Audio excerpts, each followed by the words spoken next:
Halo guys, welcome to my channel. Di segmen video Ragil Jalan-Jalan kali ini kita akan membahas Kota Blitar. Berkunjung ke Kota Blitar pasti kurang rasanya kalau kita tidak mampir ke Candi Penataran. Candi Penataran atau yang nama aslinya adalah Candi Pala adalah sebuah gugusan candi yang bersifat keagamaan Hindu Siwaitis yang terletak di Desa Penataran, Kecamatan Legok, Kabupaten Blitar, Jawa Timur. Candi termegah dan terluas di Jawa Timur ini terletak di lereng barat daya Gunung Kelud di sebelah utara Blitar pada ketinggian 450 meter di atas permukaan laut. Dari prasasti yang tersimpan di bagian candi diperkirakan candi ini dibangun pada masa Raja Srengga dari Kerajaan Kadiri sekitar tahun 1200 Masehi dan berlanjut digunakan sampai masa pemerintahan Wikramawardhana Raja Kerajaan Majapahit sekitar tahun 1415 Masehi. Untuk masuk ke kompleks candi ini, kita cukup membayar uang sukarela atau uang kebersihan yang terdapat di loket depan pintu masuk. Kompleks candi ini terdiri dari gugusan beberapa bangunan yang membujur dalam poros barat Laut Tenggara. Di belakang candi utama di sisi timur terdapat sungai yang berhulu di Gunung Kelud. Kompleks candi ini disusun dalam pola linier. Beberapa candi berwara dan balai pendopo terletak di depan candi utama. Tata letak ini berbeda dengan candi pada langgam Jawa Tengah. Misalnya Candi Sewu yang disusun dalam pola mandala konsentrik dengan candi utama terletak di tengah halaman candi, dikelilingi barisan candi perwara. Pola susun linier dengan pola agak tidak beraturan pada Candi Penataran ini merupakan ciri khas langgam Jawa Timur yang berkembang pada zaman Kadiri hingga Majapahit, lalu dilanjutkan pada pola tata letak Pura Bali. Kompleks bangunan Candi Penataran menempati areal tanah seluas 12.946 meter persegi berjajar membujur dari barat laut ke timur dan tenggara.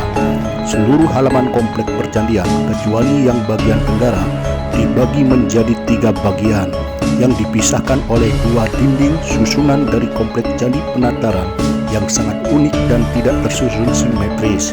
Hal ini menunjukkan bahwa pembuatan candi tidak dalam satu periode.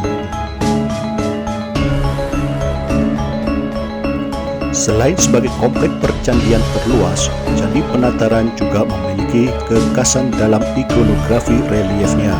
Gaya reliefnya menunjukkan bentuk yang jelas berbeda dari candi-candi Jawa Tengah dari sebelum abad ke-11 seperti Candi Prambanan. Wujud relief manusia digambarkan mirip wayang kulit seperti yang bisa dijumpai pada gaya pengukiran yang ditemukan di Candi Suko, suatu candi dari masa akhir periode Hindu-Buddha dalam sejarah Nusantara.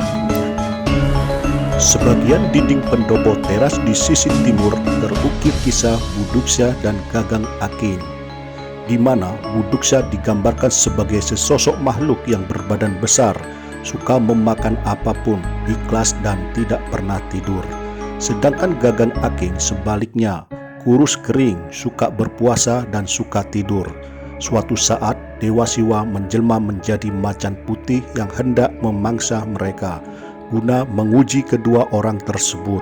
Tanggapan dari Gagang Aking adalah, "Saya orang yang kurus, jangan makan saya, tetapi makanlah teman saya yang gemuk. Sedangkan Buduksa, silakan makanlah tubuh saya." Dalam ujian tersebut, Buduksa lulus dan ia kemudian diantar sang macan masuk surga. Hikmah yang bisa kita petik dari kisah tersebut yaitu manusia harus ikhlas dalam menjalani hidup ini. Kisah berikutnya yang terukir pada relief pendopo teras adalah kisah Sri Tanjung yang dimulai dari sisi barat ke selatan dengan putaran Prasanawiya. Kisah Sri Tanjung diawali dengan lukisan Raden Sidapaksa mengabdi kepada Raja Suklakrama di negeri Sindurjo. Sidapaksa diutus mencari obat oleh raja kepada kakeknya Bagawan Tambapetra, dan di sana ia menjalin cinta dengan Sri Tanjung. Setelah menjadi istrinya, Sri Tanjung diboyong ke Sindurjo. Raja Sulakrama tergila-gila dengan Sri Tanjung sehingga mencari daya agar bisa memisahkan dengan Sidapaksa. Sidapaksa lantas diutus ke sorga dengan membawa surat yang isinya pembawa surat akan menyerang sorga atas bantuan Sri Tanjung yang menerima warisan selendang dari ayahnya Raden Sudamala, dan bisa ke sorga, dan di sana dia dihajar para dewa. Namun akhirnya dengan menyebut leluhurnya Pandawa, dia dibebaskan dan diberi berkah. Sepeninggal Sidapaksa, Sri Tanjung dipaksa oleh Sulakrama dan Sri Tanjung menolak.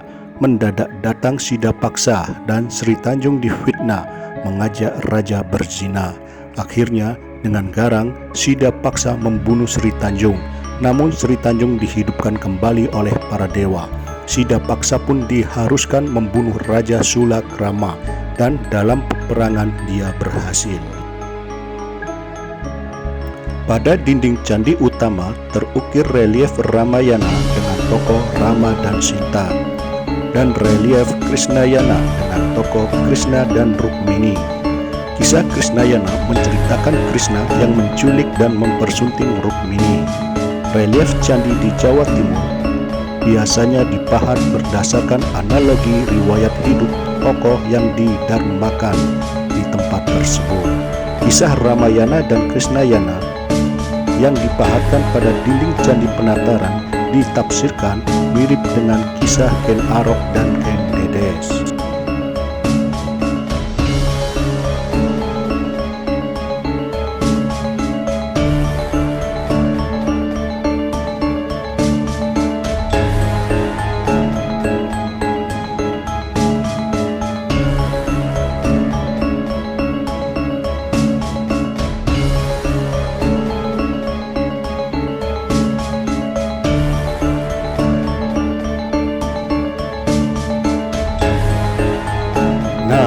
Gimana teman-teman? Cukup sampai di sini perjumpaan kita dalam segmen video Ragil Jalan-Jalan. Jika suka dengan video ini, jangan lupa klik tombol like and subscribe. Semoga video ini dapat bermanfaat bagi kita semua. Wassalamualaikum warahmatullahi wabarakatuh.